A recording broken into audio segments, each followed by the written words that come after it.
As a recording artist, our guest tonight wrote and performed the hit songs Sing My Father and Me, Daddy's Come Around to Mama's Way of Thinking, All the Fun, Love Helps Those, and many others. As a songwriter for other artists, he has written Long Line of Love by Michael Martin Murphey, When You Say Nothing at All by Keith Whitley and Alison Krauss, Love Can Build a Bridge, The Judds, I Won't Take Less Than Your Love. She Thinks My Tractor's Sexy, Some Beach. On the Other Hand, Digging Up Bones, Forever and Ever, Amen, all by Randy Travis, and many, many, many others. He was the BMI Songwriter of the Year 4 years in a row, maybe 5 years in a row.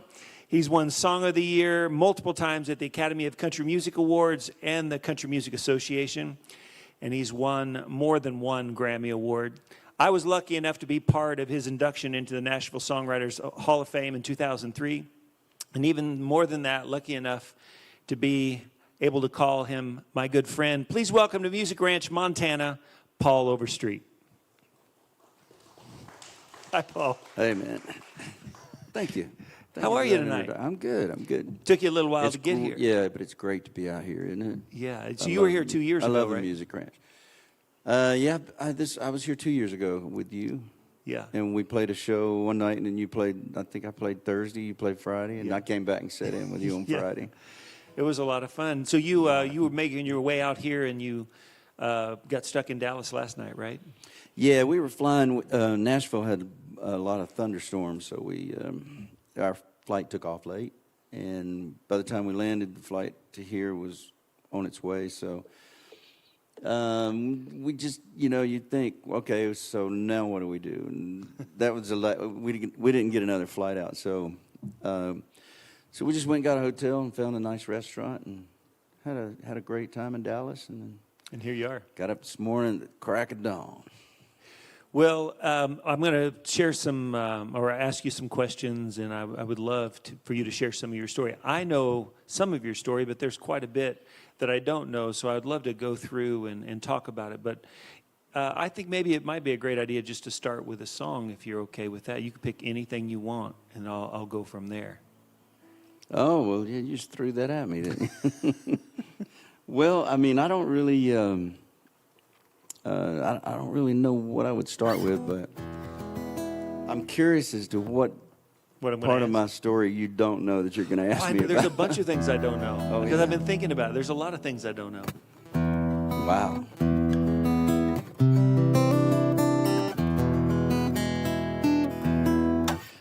Let's see, I would, all right, so if we're going to start like this, I'll tell you part of the story. This is a song that I wrote when I was like 17 years old. Okay. So I've just finally recorded it with a band in Nashville. It's been all these years. Really? And I wrote this song just as a kid, I was a little bit shy, and I mean, growing up, so I didn't really know how to communicate my feelings so much, but I could put it in a song, maybe. And there's an imaginary situation in this song, but it still was just the way I communicated, so. I'm leaving here tonight, just got this feeling. I know that I can't stay here anymore. I love her, but I told her that I'd hurt her, 'cause a wanderer never knows what lays in store. I know she's crying now, but I can't stop to see, 'cause I know I'd only hurt her again. She'll look out her window, but it can never be, no, 'cause I'll be going with the wind. And as I leave this town, I wanna go back, but I know that it's best if I go on.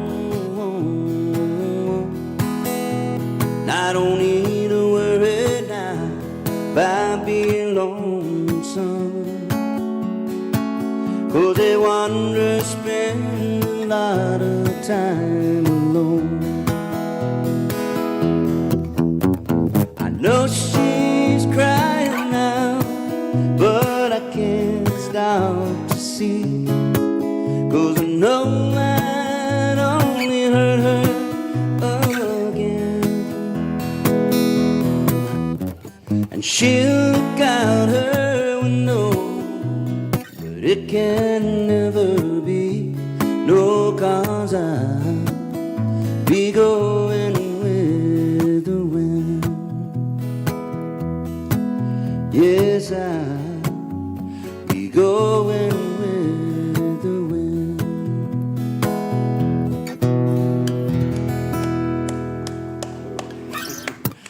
You wrote that when you were 17? Yeah, 16, 16, yeah. 17. Now, you're from Van Cleve, Mississippi.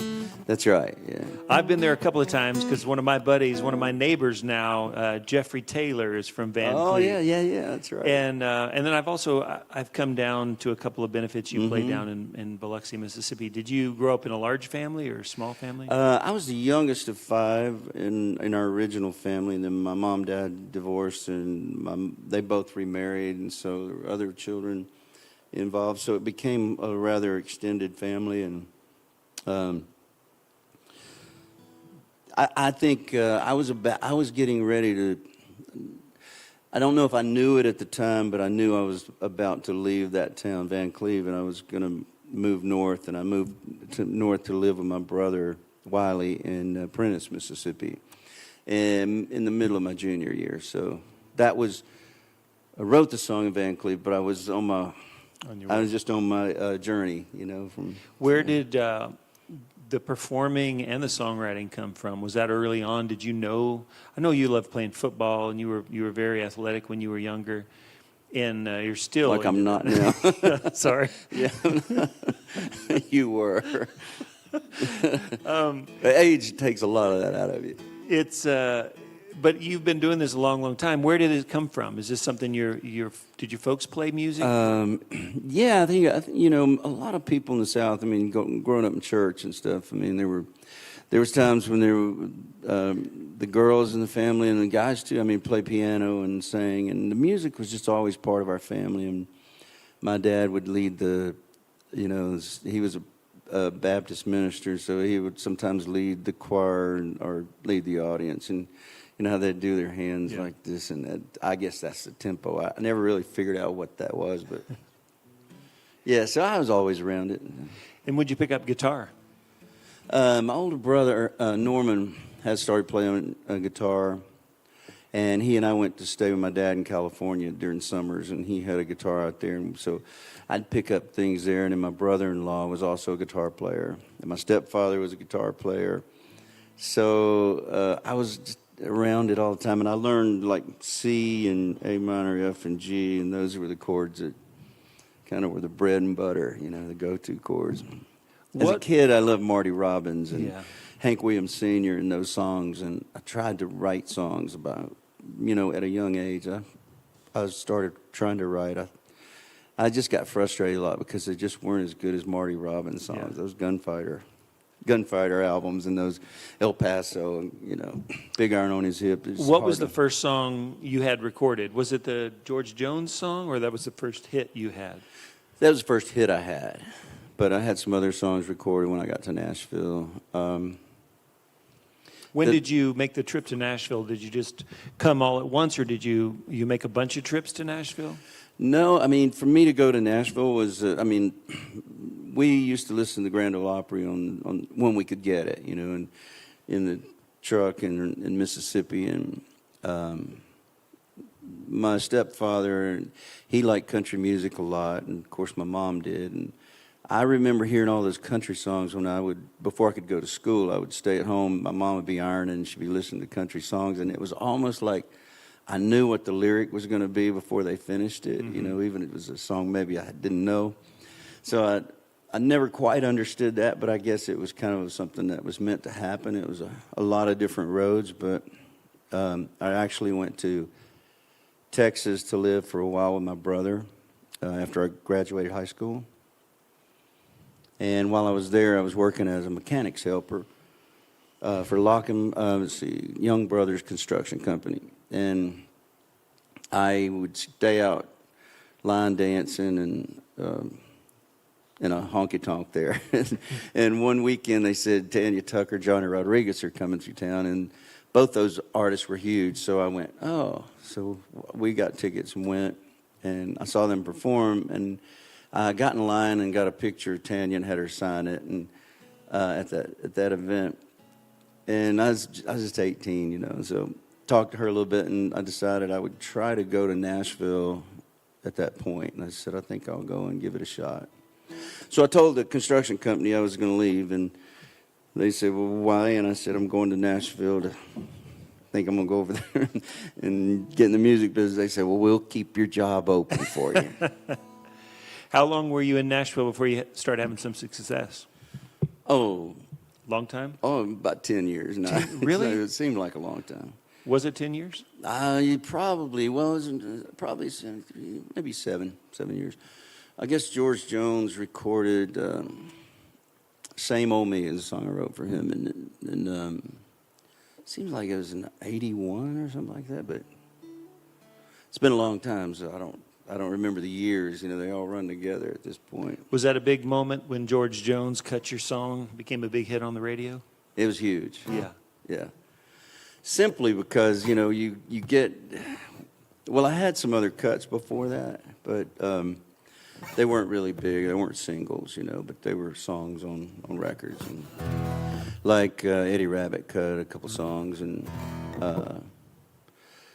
Dr. Hook cut a song, but when George Jones sang "Same Old Me," it was a big deal for me. Yeah. Because I could finally actually pay my rent without it getting an advance or anything. You know, well, it's just you start making money, and it's a new world in Nashville.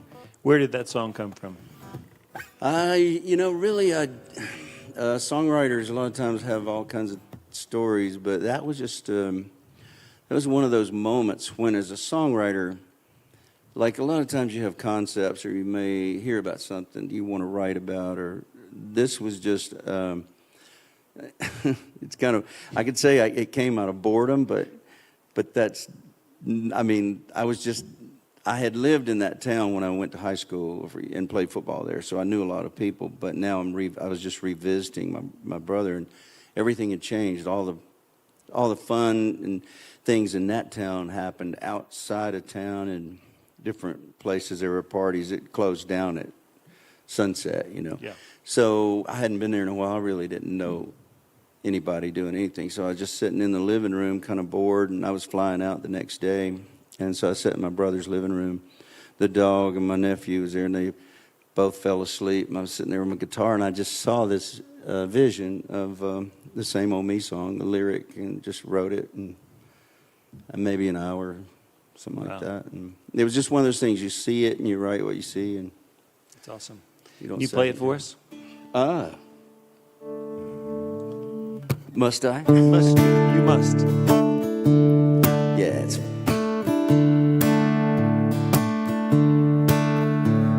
With time, my face is wrinkled, but my blue eyes still sparkle with the love I felt for you the day we met. And to me, you're just as lovely as the first time I saw you. Times have changed, but our hearts haven't yet. I'm still the same old me, loving the same sweet you. Time hasn't withered our hearts, and when our days are through, I'll still be loving you.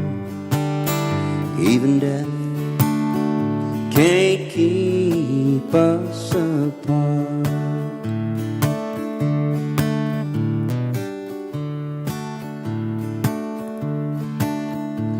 And these hands that were steady have now begun to tremble.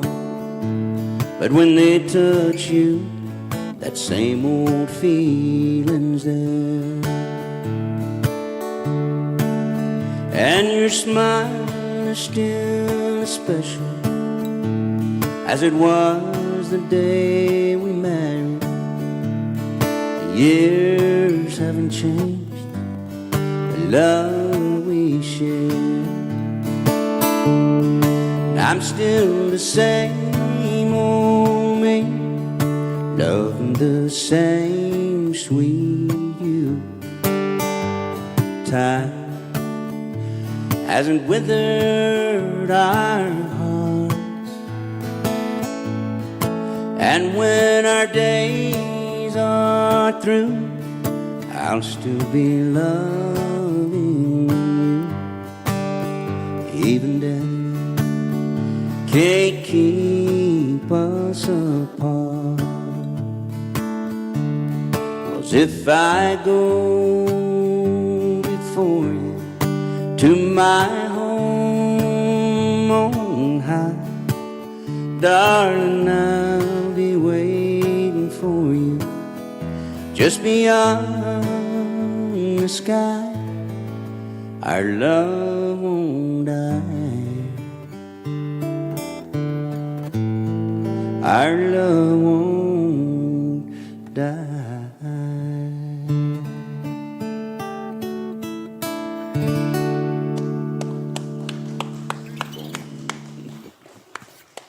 Now you somewhere around then did SKO, did that band happen before Paul Overstreet as an artist actually happened?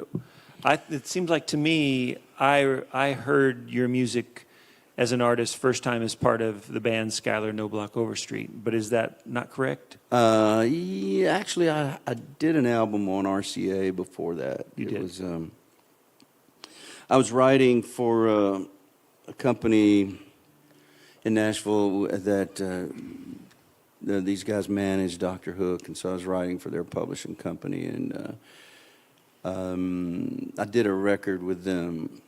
It was on RCA at the time. Mm-hmm. And so we put out a single. I mean, we didn't do all my songs. We did just Michelle Silverstein. We had a lot of Did you have songs. success with that album? Not really. I think we ran into an issue there in Nashville. As an artist, I was signed through New York and not in Nashville. And so it was a country record pretty much. But it still had some other influence. I mean, the country division of RCA didn't want to promote it, and so they just kind of killed it. So, I never put out a second single. We just asked off the label. And then how did the band SKO come around from there?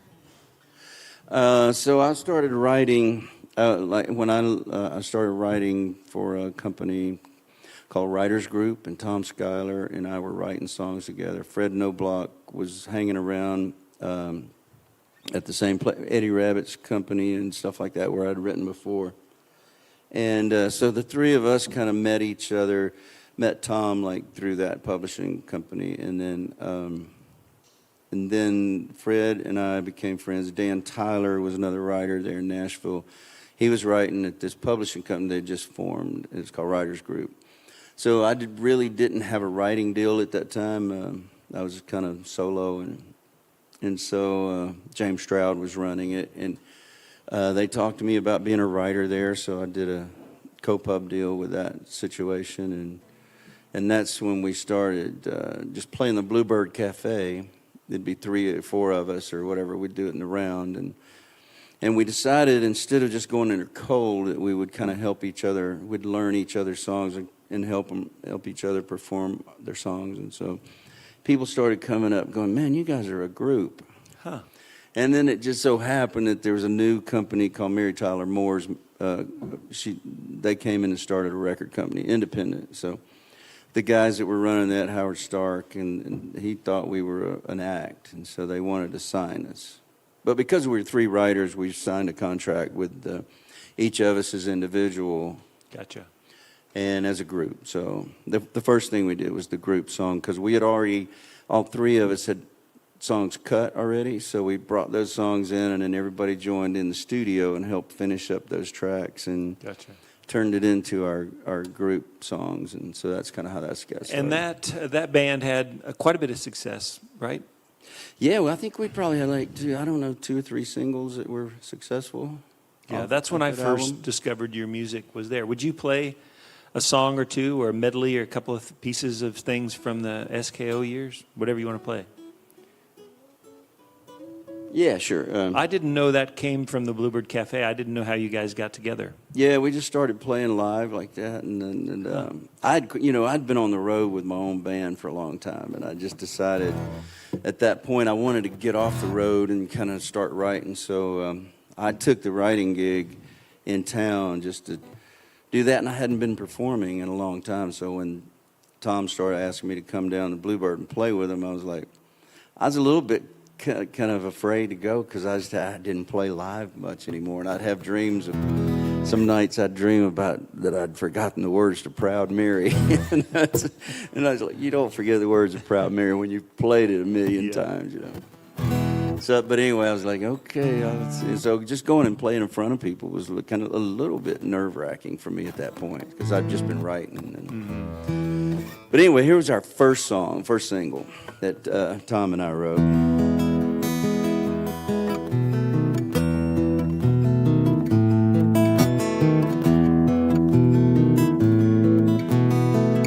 He was born on a winter's day, when it was cold and the sky was gray.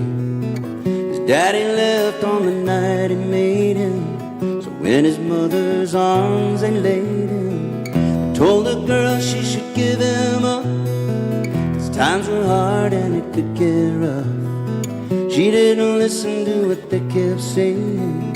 She held him close and she started praying. No, you can't stop love. Once it's got a hold of your heart, you know you can't stop love. You can't stop love. This is not an easy world for a growing boy and a teenage girl. She worked in shoes that did not fit her, pay the rent and the babysitter. Late at night she would get back home and she'd clean the house and wash the clothes. Lay down with her body aching. Heaven knows that her heart was breaking, but you can't stop love. Once it starts to flow and through, you know you can't stop love. You can't stop love. This is the solo part. You want to do it? I can't do it.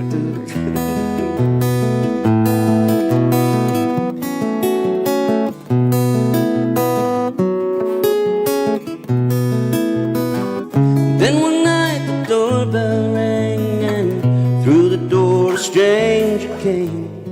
He noticed how they looked the same.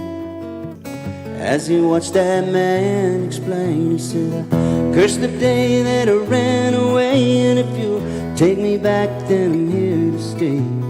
The world was lifted off her shoulders, and she heard the words that told her, no, you can't stop love. Once it's got a hold of your heart, you know you can't stop love. You can't stop love. No, you can't stop love. Once it starts to flow and through, you know you can't stop love. You can't stop love.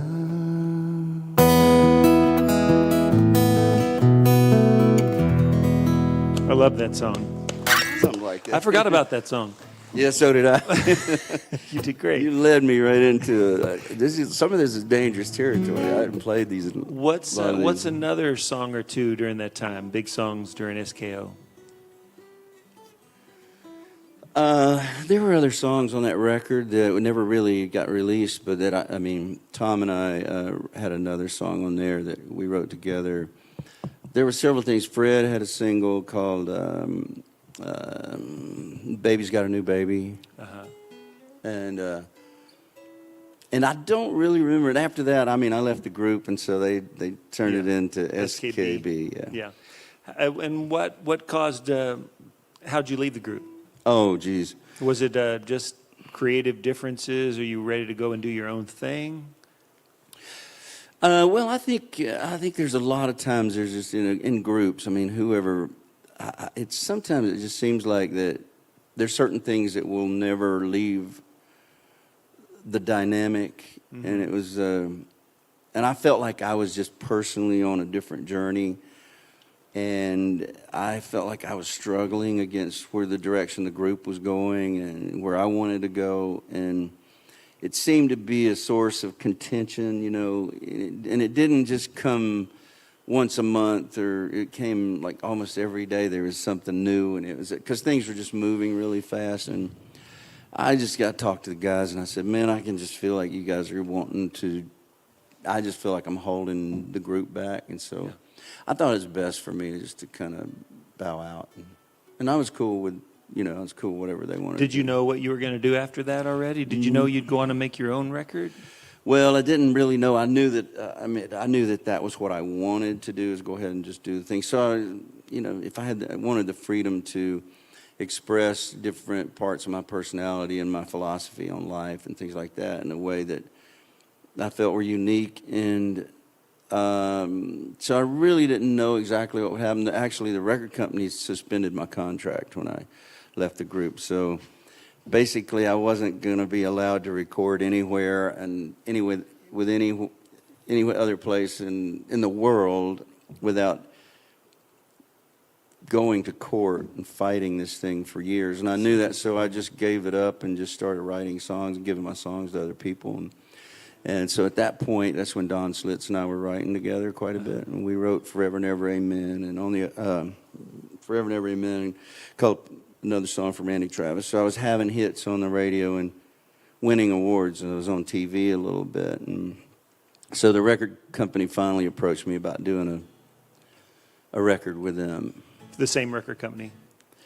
Yeah, same record company. That way it worked out. No, I didn't want to do it. You didn't want to do it? No, I'll be honest with you. I didn't want to do it. I was really ticked. And I mean, I'm saying that nicely. I was really ticked because I knew what they were doing. They'd already told me that they had done that to some other acts. And I just thought, why would you want to kill another artist's career just because you can't get along with them, you don't want to do what they want you to do, or you see things differently? But I knew that's what I was dealing with, so I was pretty ticked about it, but I didn't want to go to court and fight about it, so I just kind of left it in God's hands. And when they asked me to do it, I was really I just didn't want to do it, and so somebody gave me a tape of Charles Stanley, this minister, and I listened to the tape, and it said, when someone willfully and wrongfully hurts you, how do you respond?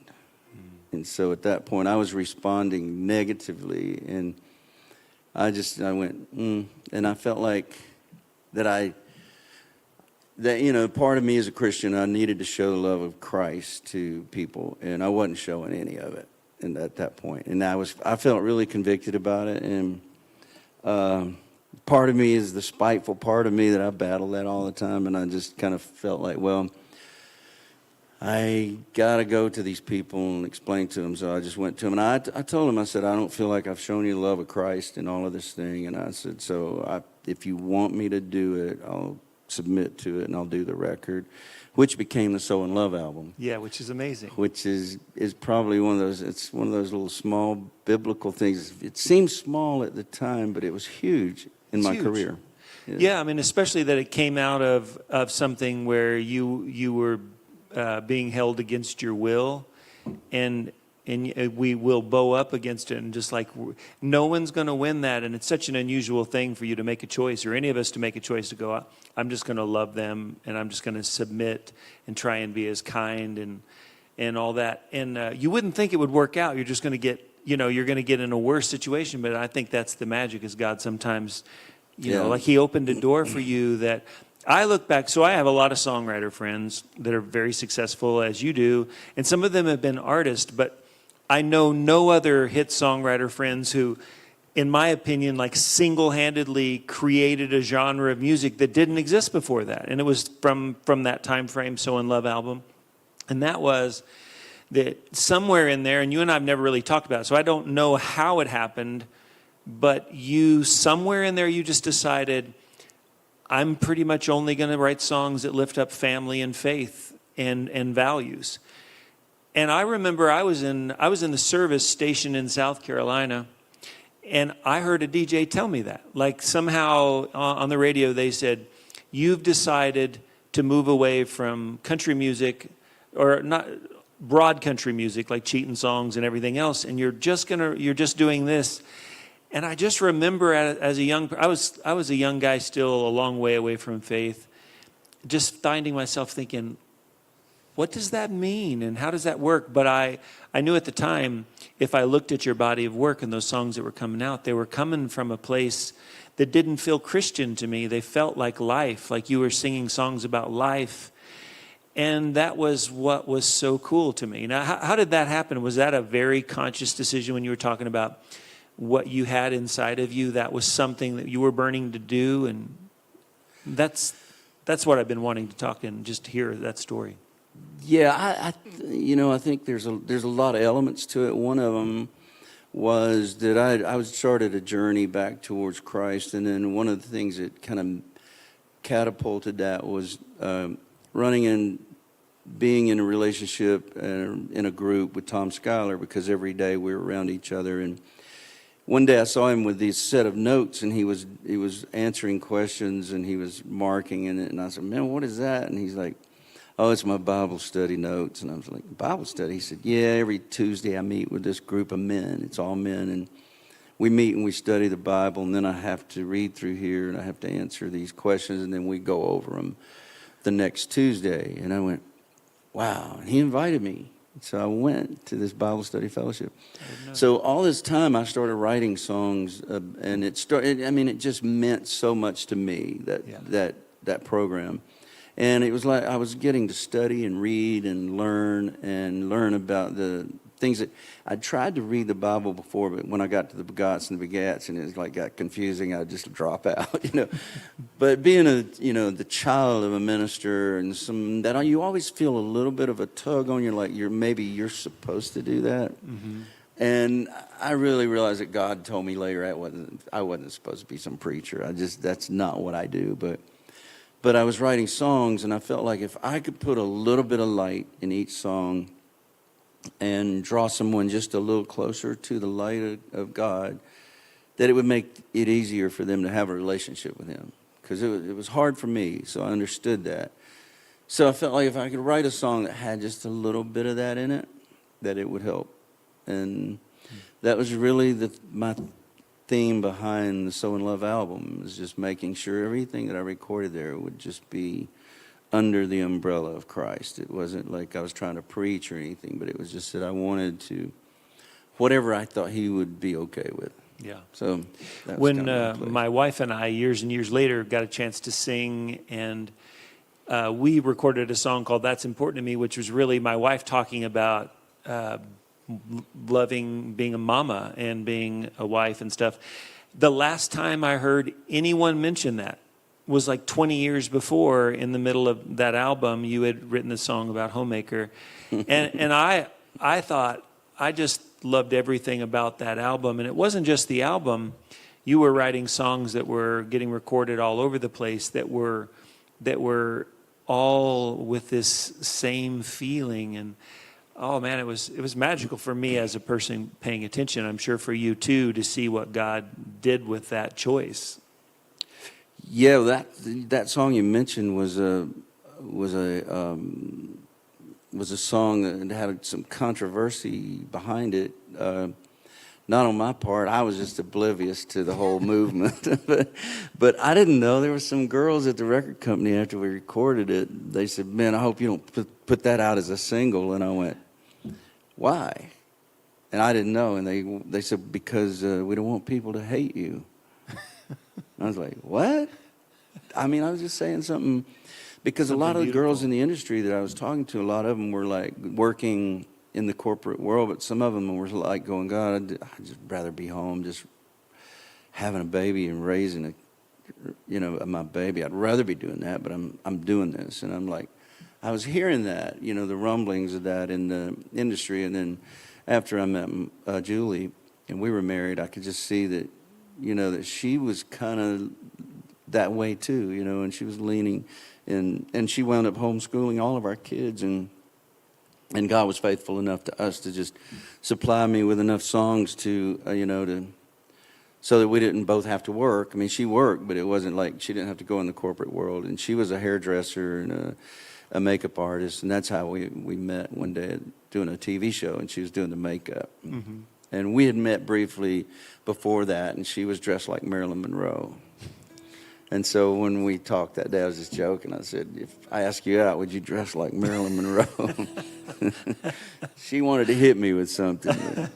Well, would you hit me with the makeup? Would you play Homemaker? And since we were talking a little bit about it, and you can see probably why it was controversial at the time. It's controversial now, still, all this time later. I don't more know. So. I don't know. I didn't know, but the only reason I could even sit here and think I can perform this song is because when we were, Julie and I stayed in the Caymans when we went through this, when the pandemic and everything started shutting down. We were there, and I had several requests for this song. I didn't even think people even knew the song. It was never a single. It was just on an album, and they started asking for me to play it, and I'm like, I don't remember all of that song, so I had to go back and kind of study it, so maybe I'll get through it. But and the great Reggie Young played the guitar part on the intro of this thing. It's so good. He's passed away now, but he was just one of the best. To me, she is a beauty queen. I love to watch her on the screen in our home movies. When she sings around the house, she's got a voice that knocks me out. She's my favorite singer. But you won't see her on TV or hear her on the radio. She's got a dream within her heart, and she won't let it go. She wants to be a homemaker.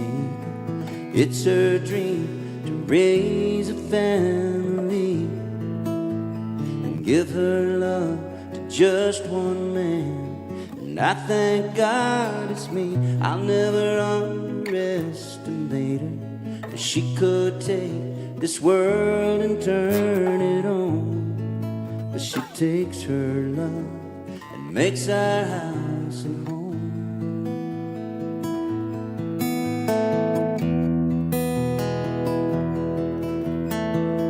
Can't afford to spend her days in an old soap opera haze. She's much too busy. When she puts the kids to bed, she's making sure their prayers get said before she lays down with me.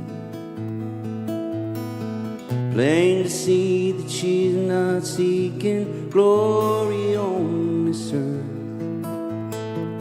She believes in honesty and the joy of giving birth. She wants to be a homemaker. It's her dream to raise a family, to give her love to just one man. And I thank God it's me. I'll never underestimate her, 'cause she could take this world and turn it on. Takes her love and makes our house a home. Yes, she takes her love and makes our house a home.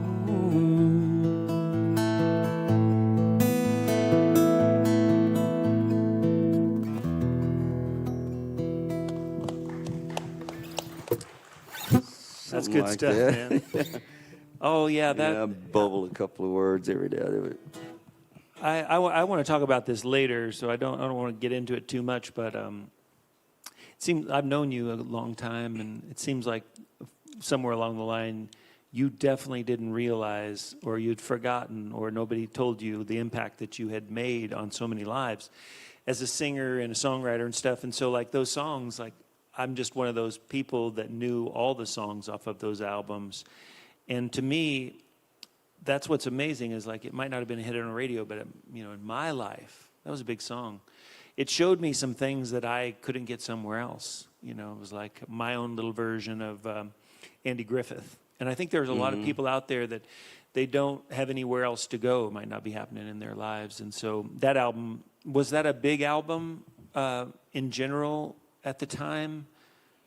Yeah, I think so. I had actually, and I never, planned on this at all, but Word Records came and asked RC if they could release it in the Christian market. So that album was released in both. Yeah, in both the country market and the Christian market. And we didn't get the big push like at some record labels like the other artists did. I mean, we knew that, and they kind of told me that later. They said, "Well, we thought, as a singer-songwriter, we don't know what's going to happen." But it had five singles off that, 5 top 10 singles. Some of them were, I think maybe "See My Father and Me" might have been the number 1 or something. And it was close anyway.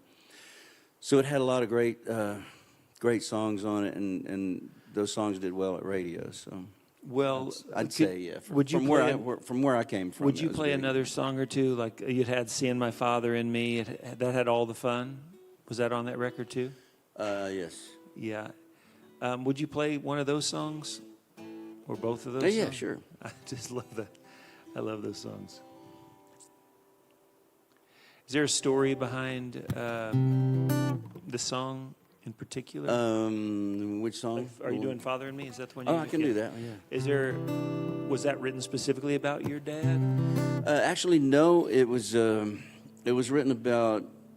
I think the way the song came about, it made it about a lot of people's relationships with their fathers, and Taylor Dunn was a guy that was, it's a long story, but... Wasn't he working for you like a carpenter or something? He was working, with his crew, carpenter crew. We were adding it upstairs on our house. I love that. And the guy that he worked for, he gave me one of his tapes. He said, "Man, I listen to this kid. I think he's pretty good." He's one of the Somebody guys up there working on a crew on your house. Right. And you're a big songwriter and singer and...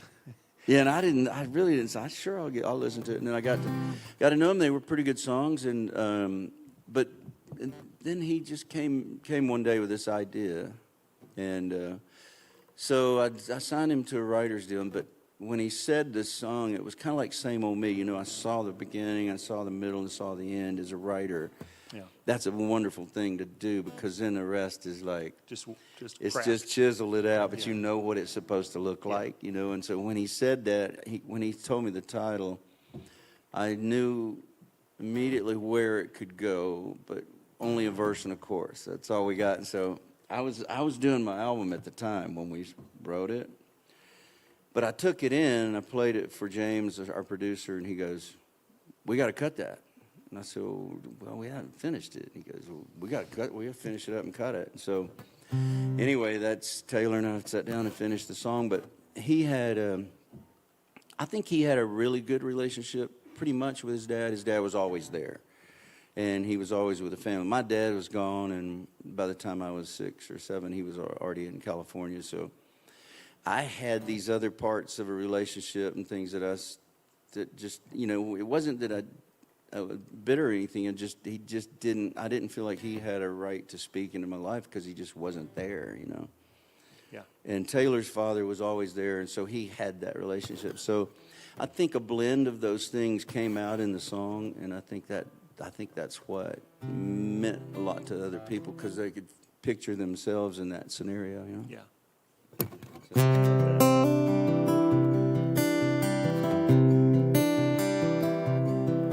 Last night we brought the children by to visit their grandpa, and it's plain to see they're truly part of him. While we were there, the grandma took out some old photographs. Man, he sure looked lot like me back then. Seeing my father and me, I guess it's how it's meant to be. And I find him more and more like him each day. I notice I walk the way he walks. I notice I talk the way he talks. I'm starting to see my father in me.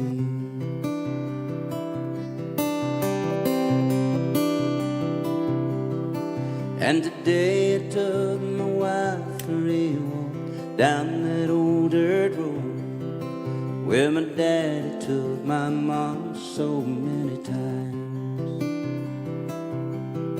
And we found the times of mentioned things we never had before. And we shared some thoughts about the family life.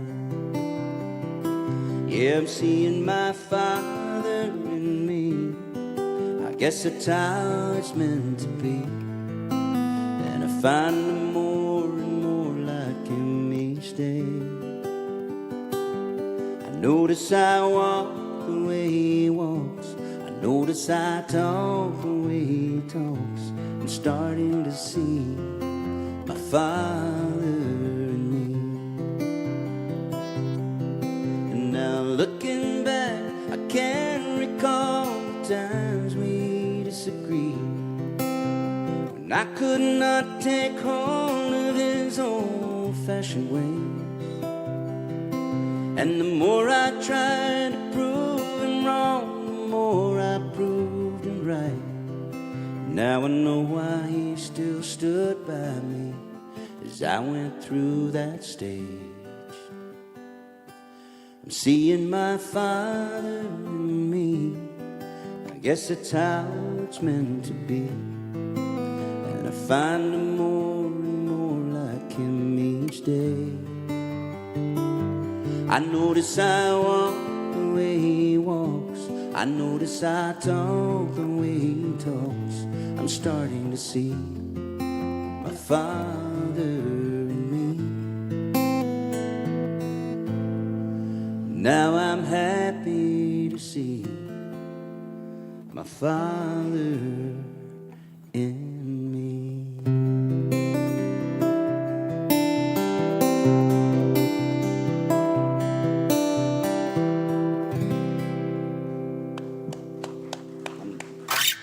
Have you ever thought, when you mentioned something like that song, where it wasn't necessarily about your father, that all these years later, it sort of put something in your head that maybe it's really about you and your children? Yeah. You know, with Exactly. the hope that they see that. What's something that you might not have got to see? Maybe your children see that in you. Yeah, and I think at the time when we were writing it, that's what I was thinking more about, was that my children would be able to, as long as I stay there, you know, when they're growing up, as long as you're there. And I didn't go on the road and leave them all behind. I mean, sometimes I would, but most of the time we'd carry 2 buses and take them with us, and they got to homeschool and see different parts of the country. And we took our kids to Europe, and they got to see other countries and how their government works and things like that. And so you hope that one day they'll realize, when they have children of their own, that's probably when it'll hit them. Yeah. You know, because they'll go, oh, I didn't see what a commitment that was, you know, and that's love working itself out in life, you know. Just when you do that. Sometimes it's easier. It would be easier for an artist to just go on the road and leave the family behind, but I didn't want to do that, and I'm glad I didn't. I probably could have had a little bigger of a career as far as a touring entertainer, but I just didn't want to be gone. Like a lot of guys are gone 250 days a year, you know, 300 days a year. Yeah. And I don't know. I think it's a better choice, you know. Yeah. So. I love that on sometimes on songs like that, you know, you think you're not writing a song about yourself, and it turns out you are. You're just a You different just don't character know in a it. song. Right. You're not the kid. You're the dad. Yeah. Hey, let's talk about Frank and those guys. Yeah. Here, at the Music Ranch, Montana. What a great spot! Isn't this a great right? spot? It's beautiful. It's gorgeous, and I'm a big fan of that Yellowstone TV show. I watch Are you? every episode. And Yeah. that's I think right here right here. in Paradise Valley. That's the idea. I don't think that house is here. That ranch is in here. I've done a little looking. Ranch is in here, but that's a pretty great show. But we're right here at the door of Yellowstone. Yeah, we are. I think that's a pretty incredible thing. Let me ask you something about on that time frame. Was that all that music that you were playing? Was it difficult? I think you've mentioned to me that one of the struggles was you were playing country music that a lot of times people in country music thought it was too Christian or too gospel-y. And then on the other side, the gospel music thought you weren't Christian enough. And did you fall in like some weird category that made it difficult? Oh God! Well, I don't. Yeah, of course, yeah. Because I remember, like some Christian radio stations would play some of my music off that album, but some wouldn't because it had a steel guitar in it. And I'm going, so God don't like steel guitars? Is that what you're telling me? I don't know. It's just it's crazy. I mean, you can't read too much into it, but I do realize that my ministry is, if that's what I call it, was to a rougher crowd. It wasn't to the people sitting in church that were already almost in heaven, as far as being, because they were. I realized it hit me one night. I was at this event and I was supposed to sing a song, and I went up to sing, and it was a church. It was a Pat Boone kind of audience, and they wanted this really serious, strict gospel music. And I went out there and I sang a song that I thought was a real spiritual song to me. And it's like, yeah, that's okay. And I didn't, and I realized, I said, guys, my songs aren't Christian enough for them to get it, They wanted that high energy praise and worship stuff. So I didn't fit in that audience, that crowd. I thought you walked that line really well because you were speaking to every man. Like on the next album, how many you did? Made 3 albums. You did Heroes is another album. Is that right? During that time? Yeah, I did. So in Love, Heroes, and then Love Is Strong. Love Is Stronger. One of my, I'm sure you get a lot of requests for Daddy's Come Around to Mama's Way of Thinking. Again, it's another song with a great message, but it's like wrapped with a big smile. It is. It is. That song was a Don Slitz idea. Don and I wrote a lot about life. When we would sit down to write, we would write things that we had experienced, and we didn't just walk in a room and just suddenly jump into things all the time. I mean, sometimes we were there, but a lot of times we would just have to sit and talk because we were really from different places spiritually and in life. And so we found common ground to write. And I think sometimes that's a good thing. When people are too much alike, they add the same ingredients into a song and it doesn't have the spice and the stuff that it needs. When people are different, and you only allow your common ground to be what keeps the stuff and holds it, then you get the product that is really good, And I think Don and I did that a lot. And as far as Daddy's Come Around, that was just one of those things. That was a life thing that he walked in with, and he said him and his wife were arguing and fighting and disagreeing on. So I say fighting, but to me, disagreeing is fighting. Anyway, so she's like telling him to do this and do it this way, and he's like, no, I ain't doing it that way. And then later in the day, he found himself doing it exactly the way she said to do it. And he said, well, I guess Daddy's come around to Mom's way of thinking, and that was his phrase to me. And so he told me that little story, and I said, oh, okay. So we sat down and wrote that song. If you want, I can play a little bit of it. It'd be wonderful. I don't have to play the whole thing. Yeah, don't play a little piece. That'd be great. Play a little bit of it. Let me see. If you want to sing along, you can. I'll try. I know it. I don't know if I know the harmony, though. I'm going to hit this guitar a little hard, so you know. I didn't even warm my voice up today, so.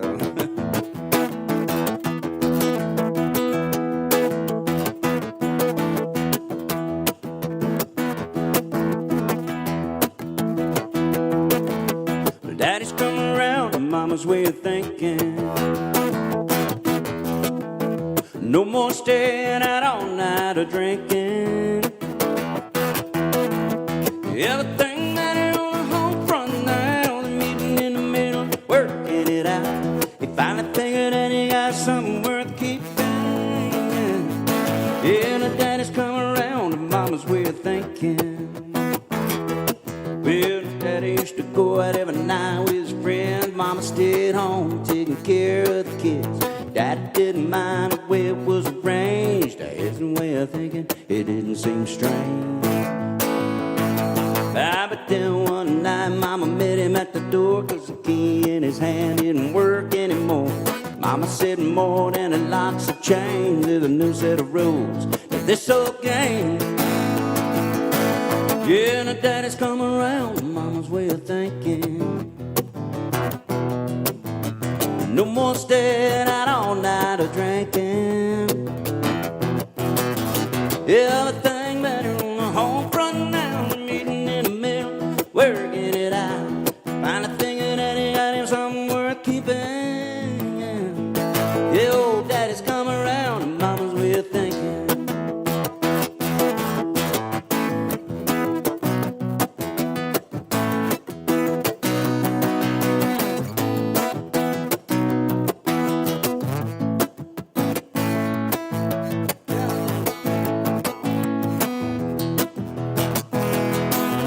It's been some time since she laid down the law. Daddy don't seem to mind at all. He comes straight home when the work day's through. He's even done the dishes a time or two. Yeah, late last night when the lights were low, Daddy told Mama, yeah, I love you so. Early this morning, Mama said to him, you just might get to be a daddy again. That's the way it works, right? Yeah, Daddy's come around, Mama's way of thinking. No more staying out all night or drinking. Everything better on the home front now, the meeting in the middle, working it out. He finally figured out he got something worth keeping.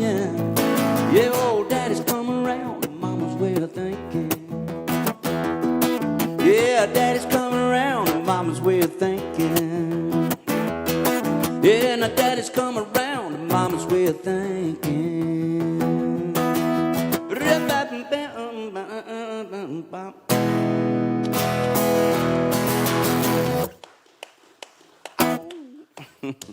How long have you and Julie been married? 35 years, I think. 35 years? Yeah, 35. Shake your head, yes, even if I'm wrong. 35 years, 17 weeks. And, Have you, how long have you lived did on you hear your about that couple that was Go ahead. No, better not. No, go ahead. It'll be good. Oh, never mind, no. Okay. It's not, I can't tell that story. Maybe later. Yeah, maybe later.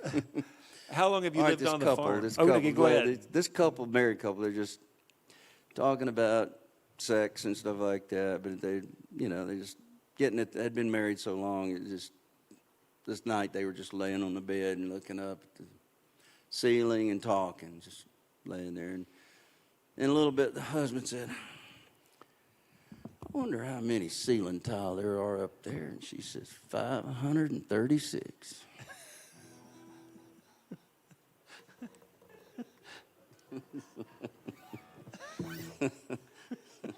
I still don't know what that means. But it's funny. Every time I tell it, people laugh. Well, since we're at Music Ranch, I was thinking, you guys live on a farm. I live on a farm. How long have you been? You're in Kingston Springs, 120 acres, something like that out there? Yeah. How long have you guys lived there? We got that place like 1978, something like. I mean, I think so. Wow. 87, sorry. 87. 78, 87. I got it back. What made you buy a farm? Why did you make that choice? You've raised your children out there all these years.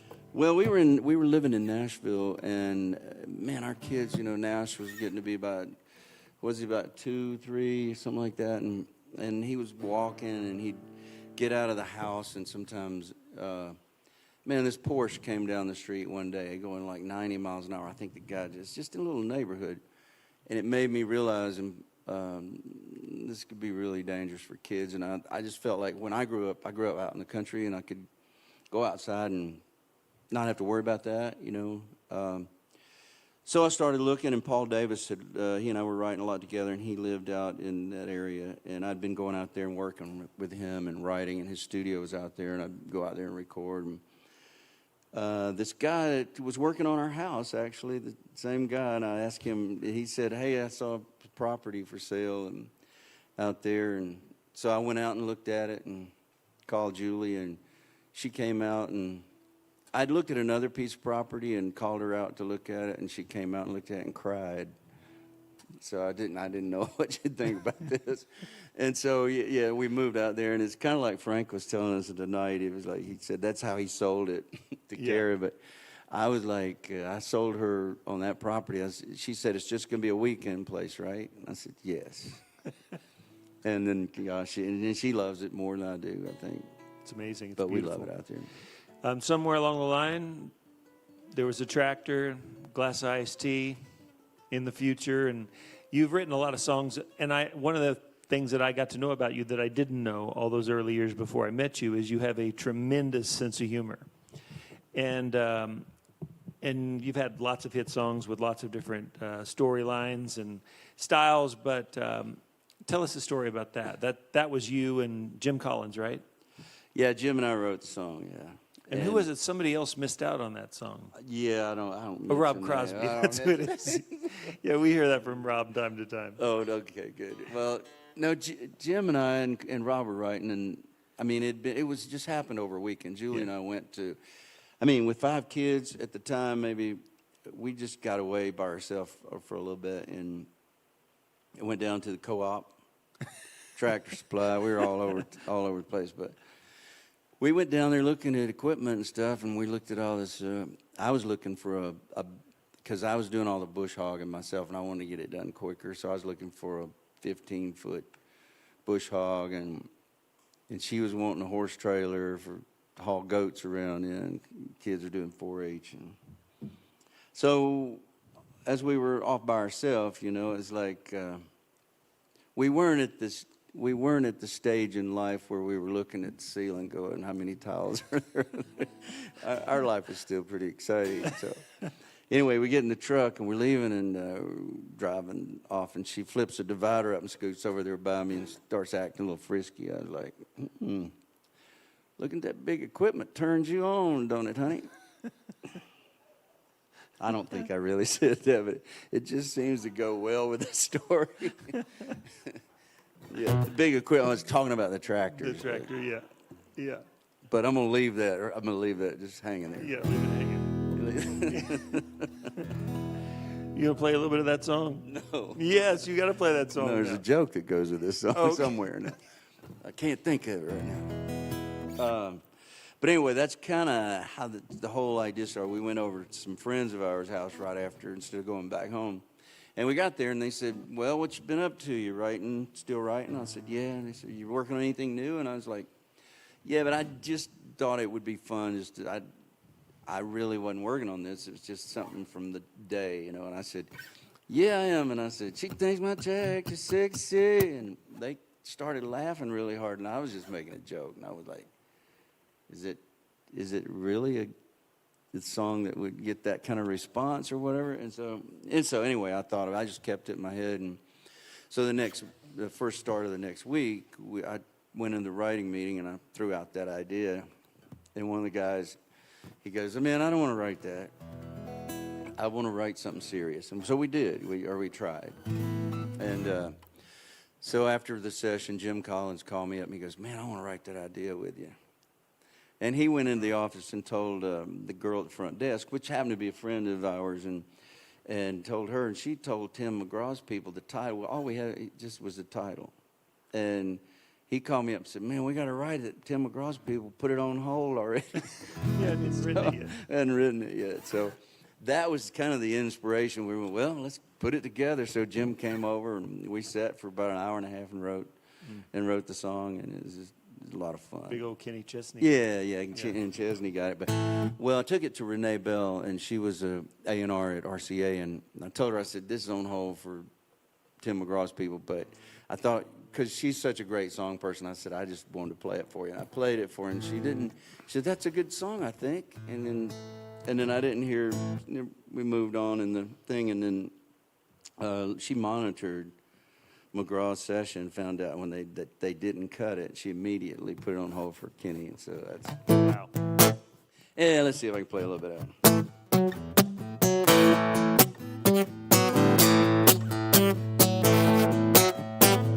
Plowing these fields in a hot summer sun, over by the gate yonder, here she comes with a basket full of chicken and a big cold jug of sweet tea.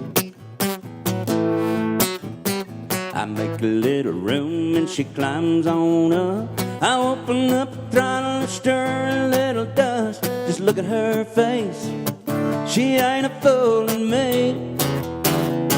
She thinks my track is sexy, it really turns her on.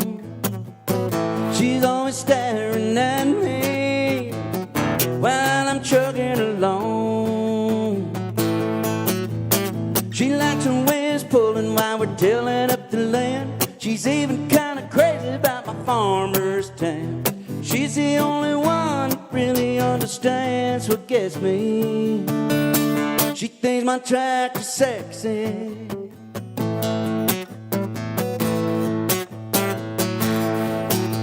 Well, we ride back and forth till we run out of light.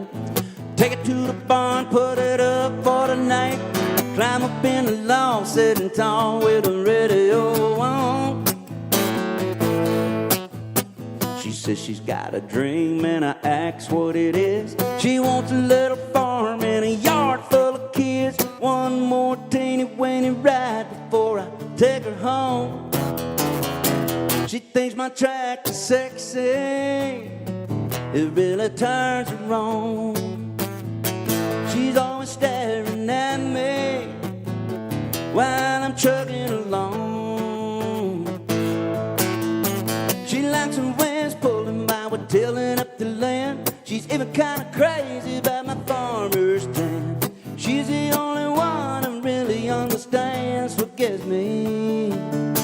She thinks my track is sexy.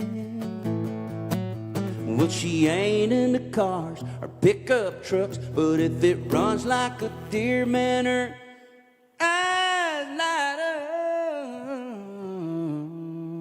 up. She thinks my track is sexy, it really turns her on.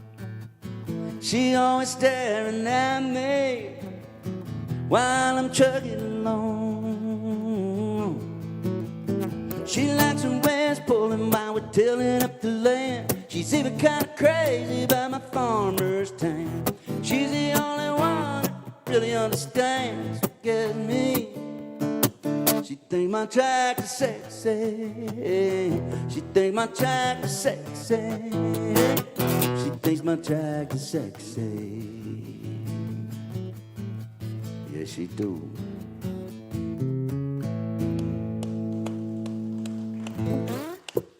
All right, we're going to take a couple of questions from the audience that have written in on Facebook. Are you related to Tommy Overstreet? I am not. Well, Overstreet's an unusual name, and Tommy and I talked about it, and his folks were out of Oklahoma, and mine's out of Mississippi. I mean, probably at some point, but it'd be distant. But great guy. Really love Tommy. How many times do you get confused with Mo Bandy? Never? Never? Yeah, that was an unusual question for me, too. When you write a song, are you usually able to tell if the public will like the song? If it'll could or would be a hit? Yeah, you can do that. I mean, I used to try a lot of songs out. I try them out on an audience and then I figure out which ones have that thing. You know, Mm-hmm. you can tell just by playing a song whether people like it or not. I mean, to get it, you know. When I finally met, so I was a big fan, and I saw you before I ever met you. Do you know where I used to see you every Sunday. At church. Yeah, I saw you Yeah. at church on Sunday. Me and my older girls, we went to Bellevue Community Church, and I would be in there, and sermon would come on. When the music was over, Paul Overstreet would met, stick yeah. his head in there, and I would see him in there, and I don't know if we sort of met in there. Maybe I probably chased him down the hall and shook his hand or something. I remember meeting you. And then I got finally set up to write a song with you, and I came out, and we sat down to write songs. And so through all the years, I was still fairly new in Nashville. And what Paul had done for all these years, what you had done, is what I wanted to do. And I was much like you, where these kind of songs about family and faith really touched my heart. And although I could do a lot of things, that's what I love to do the most. And people knew that about me, and I'd had a little bit of success. And so I thought, well, when I get together, if I ever get a chance to write with Paul Overstreet, we're going to write the greatest family songs in the world. And the very first time I come to your house, we wrote a song called "You Never Get Too Old to Do It." And then I thought, well, that was a fluke. Then the next time we wrote a song called "Baby's Got Some Big Ones." That was later. Not too much later. Well, it was fairly close. It was on down the road. But what was funny is I've spent time thinking about, because that was in probably I don't even know when it was, 2000. I don't know when it was, like late 90s or something like that. And we were at different places in our life. I was still a fairly new Christian, and I was fairly newly married, and I had been wild as they come for a long, long time, and I was trying to really simplify my life. And so what I've never got to really ask you, did you reach a place in your life where grace seemed different? And even in your songwriting and your music and everything else, where in those years that you were talking about, it was like you made a choice. I'm writing these songs and only these songs. And then somewhere along the line, you just decided, you know what, I want to have more fun. Or what was that evolution? Or was there a conscious evolution, or no?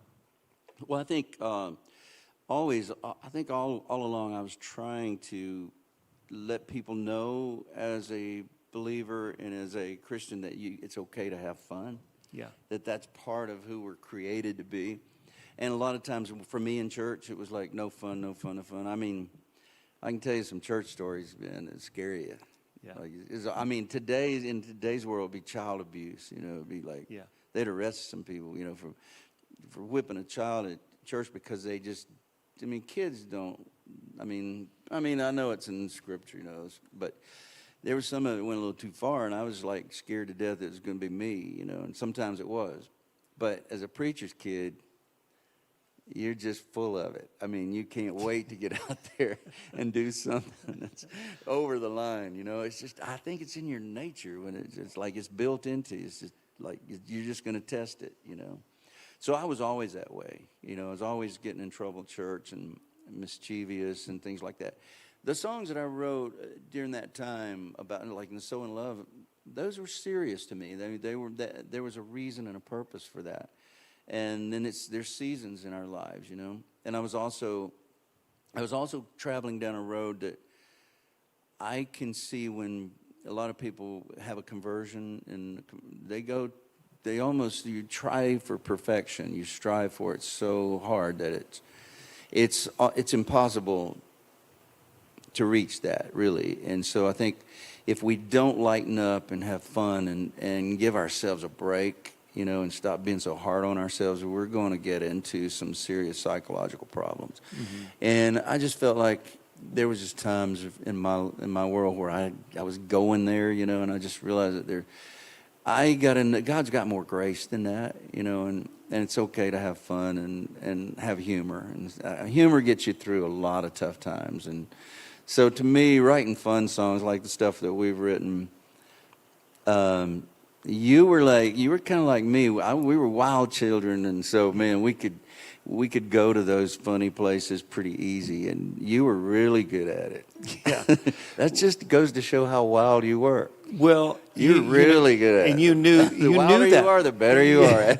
You knew, but at the time, like, I was really afraid of it. You know, I was afraid of who I was, and I was afraid that I didn't feel like I needed that grace at that particular time. I was afraid I was going to mess up everything wonderful in my life.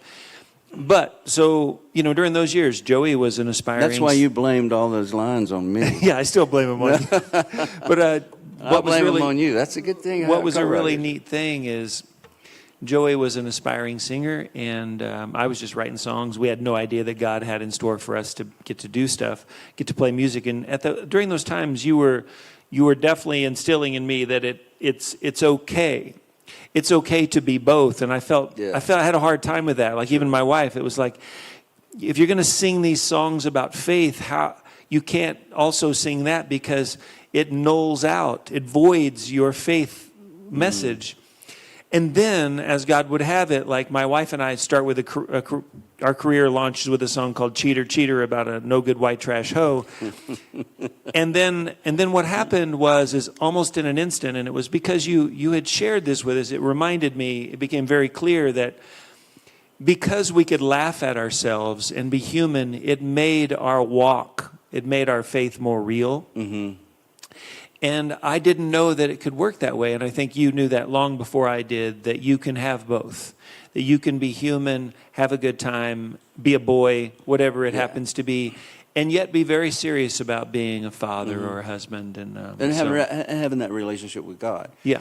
See, and I think the one thing that really drew me close to God was more when I saw David, when I in Bible study fellowship, reading about David and the things that he went through, and Abraham and those guys, and I went, yeah, that I can do that. That attracts me to that relationship with God, because it was manly and it was really, you know, it was like, these are tough guys, and they were going through that. And they had that relationship with him. I understood a relationship with God better than I ever did before.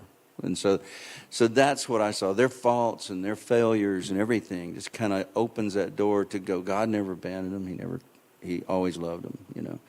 And so that was, you know, we make mistakes. Maybe sometimes we go down the road too far, but at the same time, we have the freedom to do that. Mm-hmm. And God still loves us, you know. And so it's just, to me, that was just kind of where just those seasons in life, you know. You and I went on to write Some Beach together, which was a great song and a lot of fun for us. And I think She Only Loves Me for My Willie. She Only Loves Me for My Willie, which was a great song. I saw that on your Wikipedia page.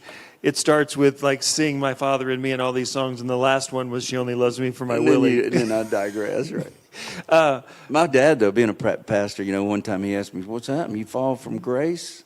Did he?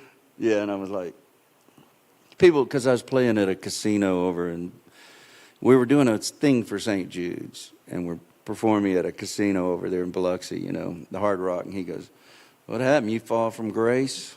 You know, and I was like, man, we're doing something, raising money for these kids at this hospital, you know.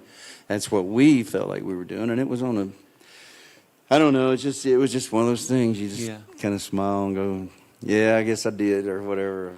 Well, you know, I remember one time you and I and Tim Johnson wrote a song called The Truth About Men. And it was a lot of fun. There was a lot of truth in it. A lot of truth in it. And we had fun with it, but it hadn't been recorded or anything yet. And you called me one day, and you were on a tour with Franklin Graham or somewhere, and you were playing for this huge convention somewhere across the country. And you called me from this place, and they had hired you to come up and sing, you know, Long Line of Love and all of these songs, and you decided to sing this song in the middle of it. And I remember you were telling me, could you tell me that your thought was all these wives had brought these husbands to this Christian conference? Yeah, it was a family life thing. It was a marriage conference, and it was on Saturdays.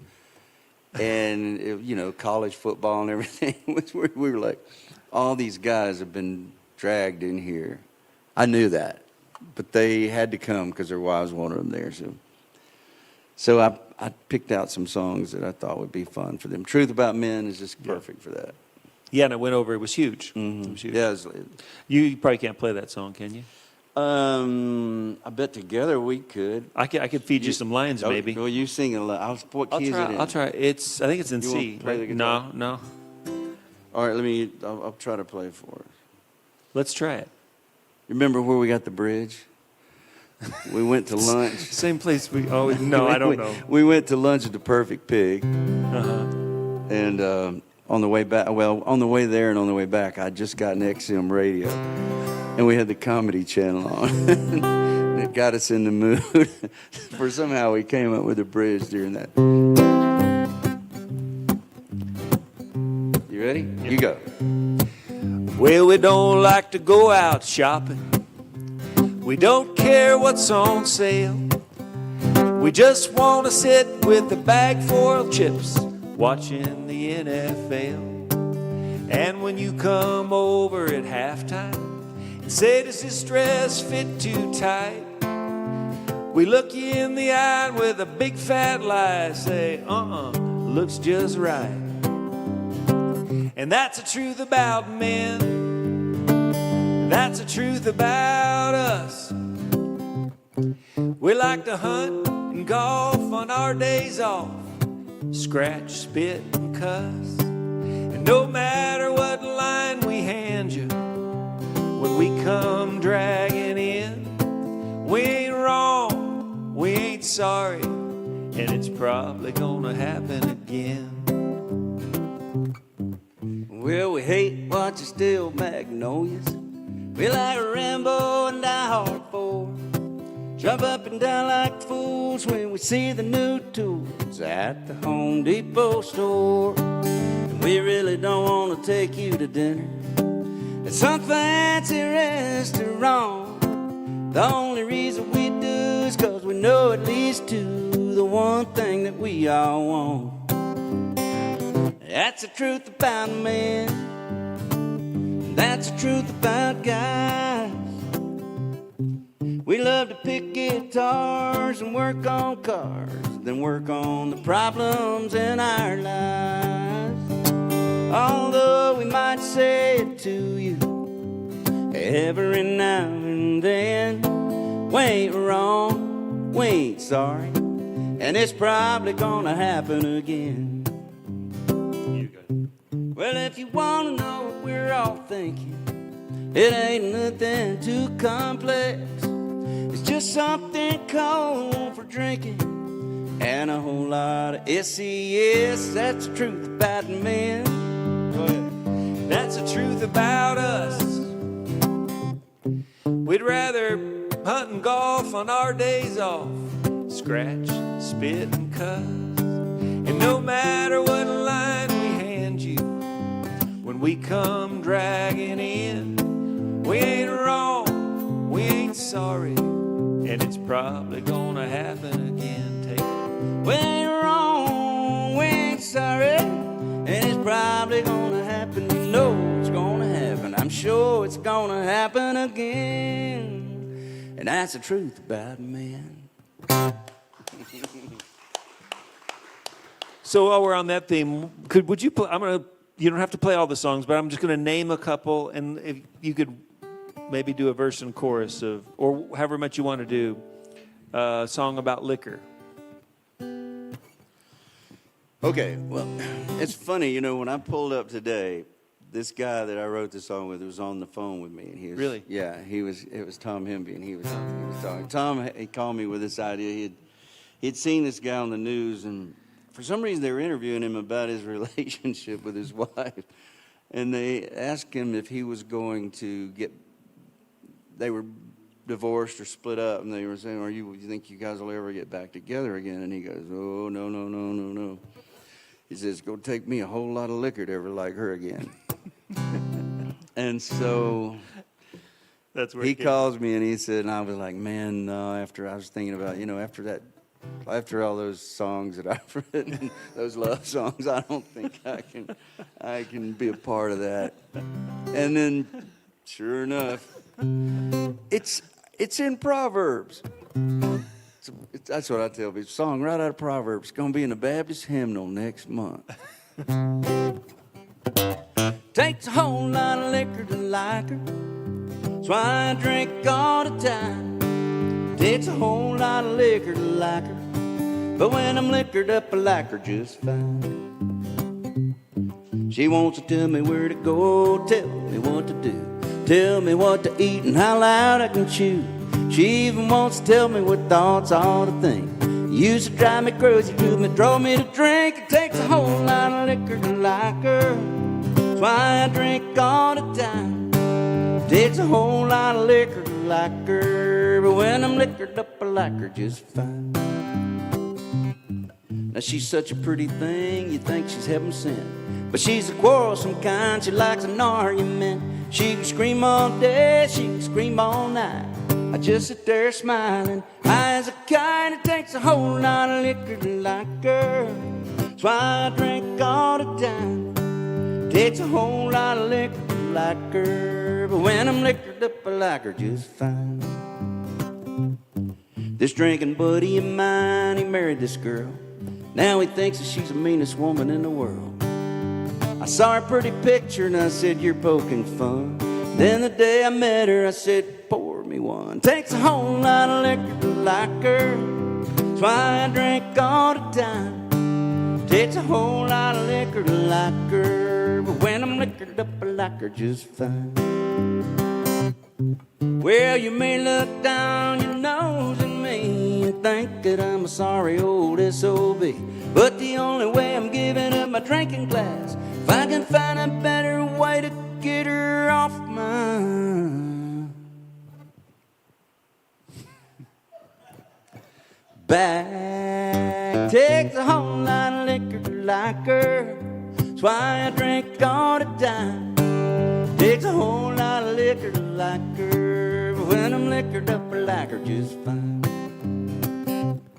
Well, a little brown jug up to my lips, you're saving our love with every sip. Takes a whole lot of liquor to like her. That's why I drink all the time. Takes a whole lot of liquor to like her. But when I'm liquored up, I like her just fine. Every time when I get sober, Lord, you drive me right out of my mind. Takes a whole lot of liquor to like her. But when I'm liquored up, I like her just fine. Yeah, when I'm liquored up, I like her just fine. When I'm liquored up, I like her just fine.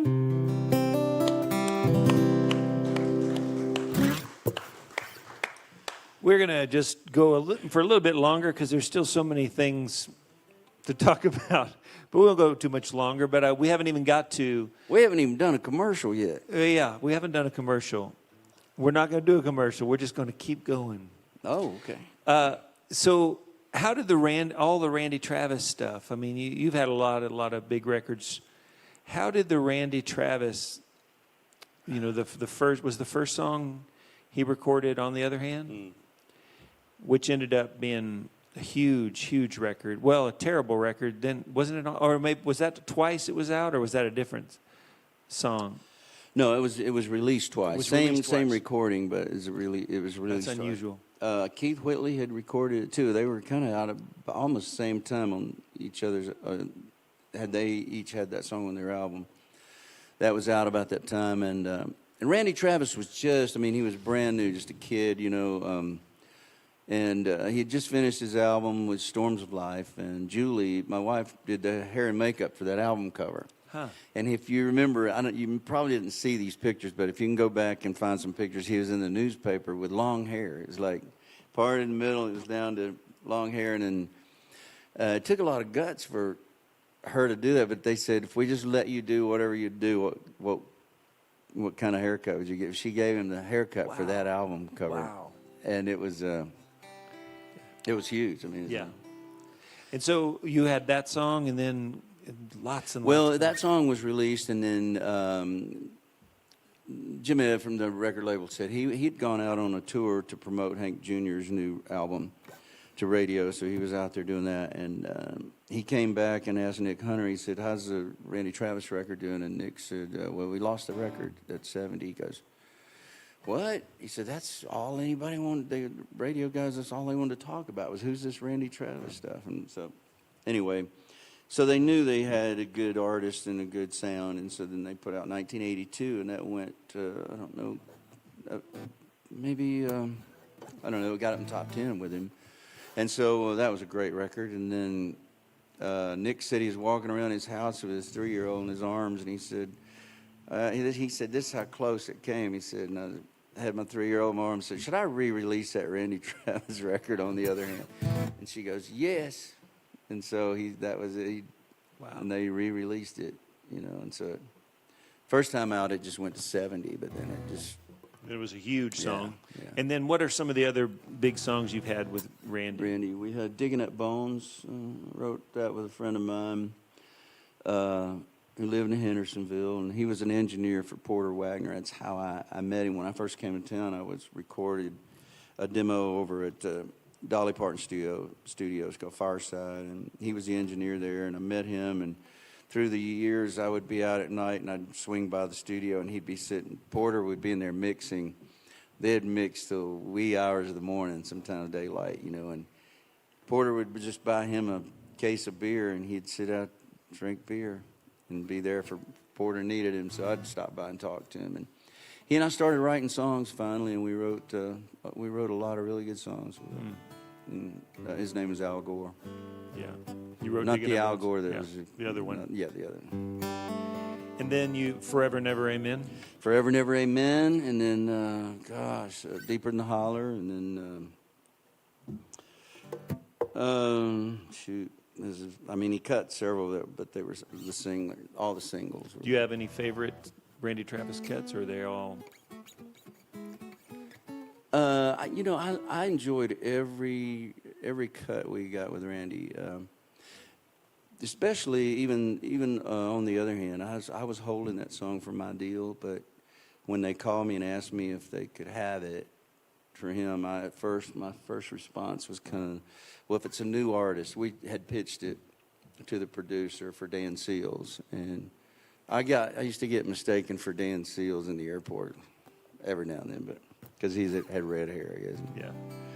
But anyway, I didn't want to give it to a new artist because I knew I was about to do a new deal. But another little Bible verse went through my brains. It's more blessed to give than receive. And so I said, yeah, you guys go ahead and take it. Mm-hmm. And just another little one of those small things seemed like, But because of that, I think we had a good relationship with Randy. And he sold 5 million records on that album. So it was, changed country music. So, but almost every song that he recorded of ours, I always felt good about it. And he always recorded them with sincerity and a gift that made the song better, made it unique. The way he sang a song, and so I loved his voice, and I don't think we have any other singers out there like that have that voice right now. Country music. Would you do you could do a medley or something of a few of those songs? Let's see.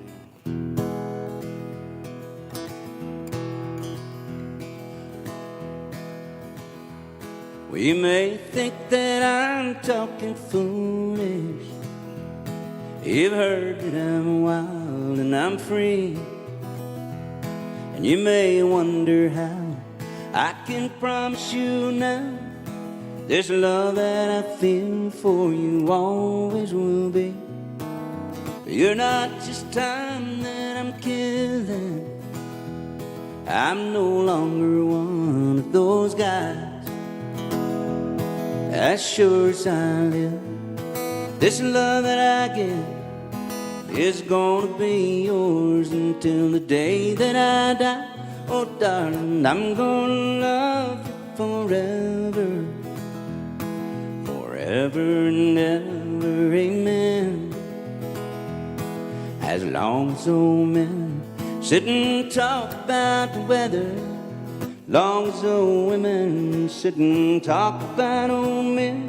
If you wonder how long I'll be faithful, I'll be happy to tell you again. I'm gonna love you forever and ever, forever and ever, amen.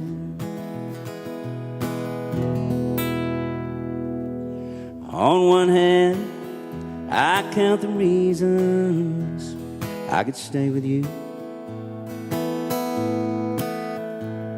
and hold you close to me all night long. So many lovers' games that I could play with you.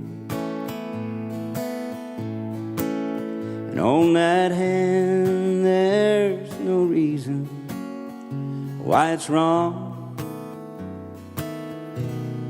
But on the other hand, there's a golden band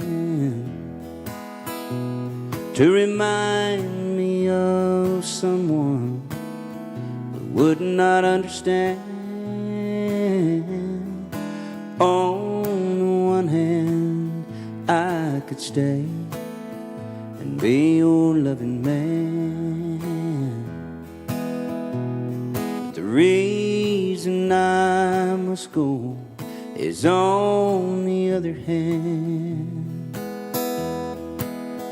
Yes, the reason I must go is on the other hand.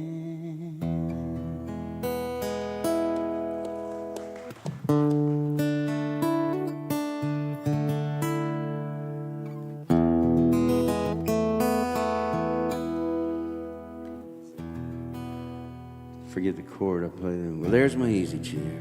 Love that song. Just sitting there. I've spent a lot of time thinking of this perfect love I know is yours and mine. Know how I love that old picture on the wall of you and me and the kids. My most favorite times in life I've spent her right here where we've lived. There's no place like home. There's no place like home. It just hit me as I was leaving. There's no place like home.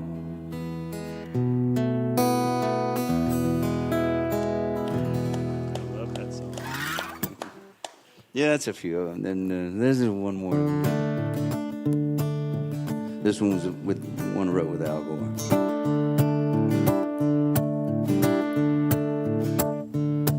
Last night I dug your picture out from my old dresser drawer, set it on the table, and I talked a bit till 4. I read some old love letters right up till the break of dawn.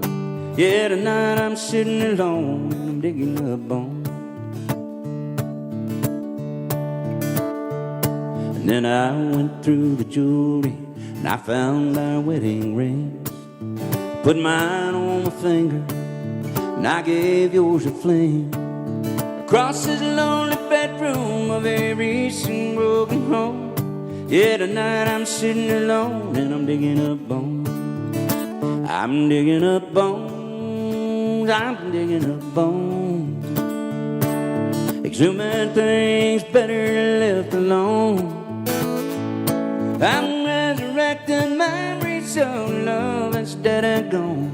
Yeah, tonight I'm sitting alone and I'm digging up bones. Yeah, tonight I'm sitting alone, and I'm laying up them bones. Yeah.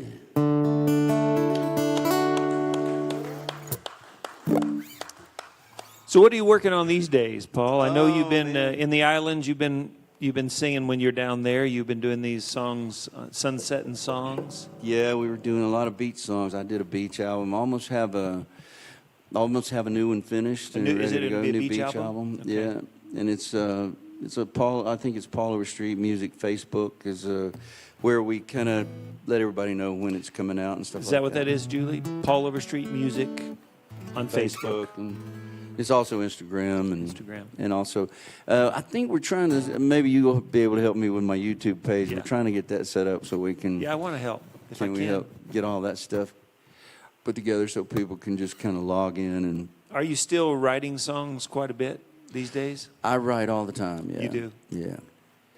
Do I you- like it. I mean, I have. As a matter of fact, I was about to mention a title today. I wanted you to help me write. So, I think we could do it. It'd be fun. Are you? Do you have like specific goals in mind? Something that you've done so much through all these years as an artist and a songwriter, and is there something that you've not done that you'd love to do, or more of something? You know, I like. I think I enjoy writing with new artists and stuff and people like that, and just that are coming along. And I've been gotten fortunate enough to write with Marcus King, who's a new artist, and he's kind of a blues, R&B, rock. I don't know. He's just kind of he's got so much talent. He's such a great guitar player and great singer. Wrote a couple of songs with him on his new record. Y'all check that out. Really great artist. And Dan Auerbach kind of called me in to write with him. And so got to write with him, got to write with Dan on a lot of different artists. CeeLo Green, we wrote. I mean, I've gotten to write with a lot of people that, or got to write with a lot of people that I didn't even think I'd ever get a chance to write with. So that's a lot of fun, you know, and doing it off the wall and writing the Zoom writes and on the internet with people. It's just I don't know. It's a new world in a way for me doing that and writing with people who are just writing for today's market. Yeah. You know, it challenges me a little bit because I'm more of I like story songs. You know, songs that have like some stuff like that, and so it's challenging how to try to do some of that and get it into modern day radio. But they don't usually have a lot of story songs in modern day radio because it's mostly the pop influence. You know, the hip hop and the high energy kind of stuff. It takes place of a lot of the more of acoustic type music. So yeah. It's it's a new world. It's a lot of fun. So I mean, I'm still doing it and loving it and making records. And I've got a country record that I'm almost done with. I've actually have it done. I just got to find a way. I'm not really sure how to release it yet, but yeah. So all that stuff's going on, and then doing this stuff with you. And we did Muletown in the Round, which was a blast. That was so great. If you haven't seen Muletown in the Round, it's on RFD, and I don't know if it's online right now, but it needs to be. People you could actually do a music ranch in the Round. You know, we could have several guys come out and do a couple of set it up like that and do it. It would be cool, right? You were mentioning Zoom writing, and that makes me writing songs over a computer with somebody who's far away.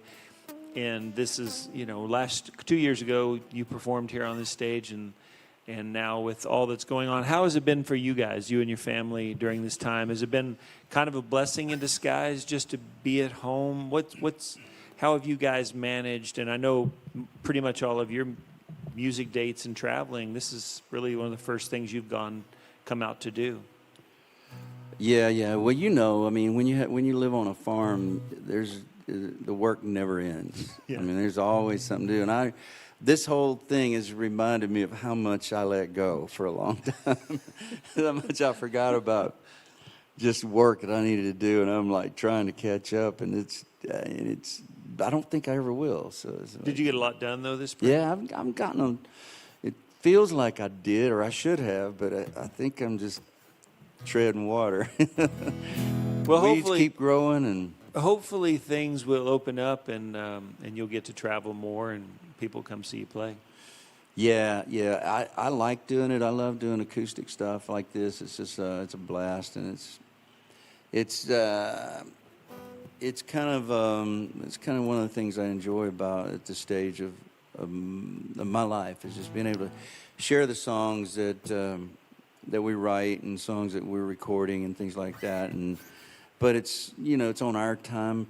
Yeah. On our time schedule. Yeah. So, and with everything shut down, there's no traveling and stuff. This is the first time I've traveled since I came back from the Caymans. So it was an interesting Well, I'm glad experience. you came out here. Yeah, me too. Me too.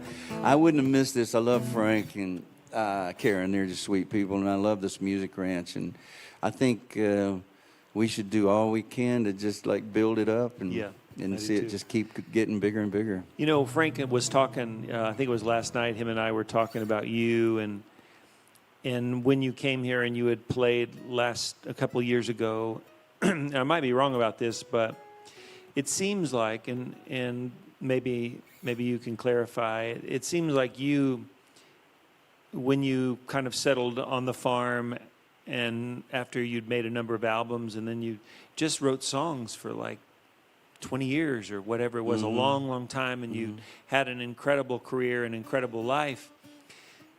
But it seemed like when you came out here and played, it was still in that early stage of you sort of recapturing you as Paul Overstreet as a singer and an artist. And Frank, he was like, no, I might be wrong, but I think I'm responsible for Paul being back out there singing again. And I was like, you know what? There's probably some truth to it because you were just experimenting with kind of getting back out. And I was like, Paul, people are going to love to see you out there singing as an artist again. Yeah, I'm excited about it. I really enjoy it. And, I haven't even explored working with a booking agent, just been doing word of mouth things and just people calling me that know me. So I haven't really even looked at doing it again, going out there and just hitting it hard, but it's a lot of fun. It's a lot of work, but it's a lot of fun. But I do like being at home too, so. Yeah. Well, do you have a favorite song, like an absolute favorite song? Or if we were going to end on one song, it could be a favorite song or something you just want to share or something, a great story song? Well, we have some story songs. I write story songs now, but I'm not really sure. I don't know where to put them. I mean, there's nobody looking for story songs out there. But that's why we have to keep making records. You do have to do the same thing because it's. People need them and they want them. Yeah, those songs are people that like those songs are still there, and so if you guys let us know that you like country songs and you want them, we'll load you, give you a wagon load of them. Yeah, I think I'll do this song probably. Okay. Great Keith Whitley first recorded this song. Then Alison Krauss did a good job on it. She just stood the hair up on my arms, and I heard her singing. It's amazing how you can speak right to my heart.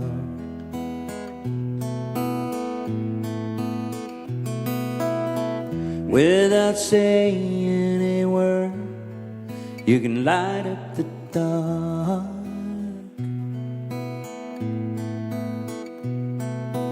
Try as I may, I could never explain what I hear when you don't say a thing. That smile on your face lets me know that you need me. There's a truth in your eyes saying you'll never leave me. The touch of your hand says you'll catch me if ever I fall.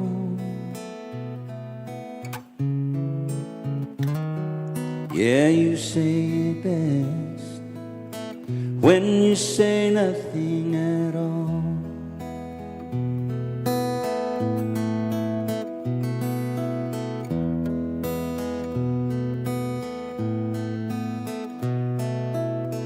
And all day long I can hear people talking out loud.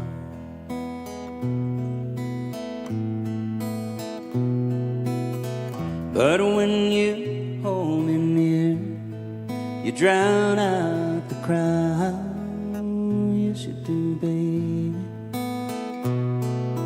And old Mr. Webster could never define what's being said between your heart and mine.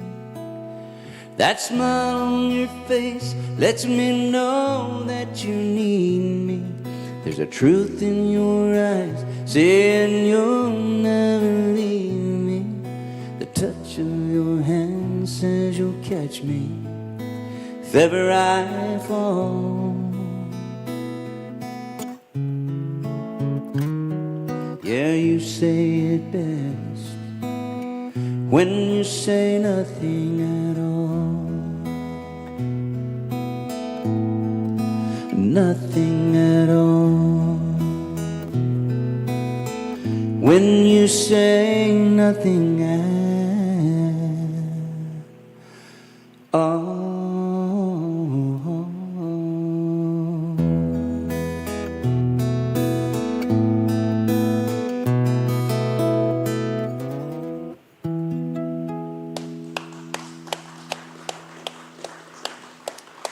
Paul, thank you for coming out here and for Thank you, joining us Rory. and let me sit here and ask you some questions. I think it would surprise me if you don't have some of your best songs still waiting, and I can't wait to see what happens. So hopefully we can do this again down the road. I would love it. Thank you for I coming. would love it. Thank you. Now, keep in mind, tomorrow night at 7:30 here Mountain Time, we're going to do another one of these, and I'll be in his seat with a guitar, and Heidi Will I and get Dylan. to interview you? You probably could. And then next night, Joel Salatin is going to be here with us. So join in if you can. Music Ranch, Montana. Thank you for being with us, and thank you again, Paul. Paul Overstreet, everybody.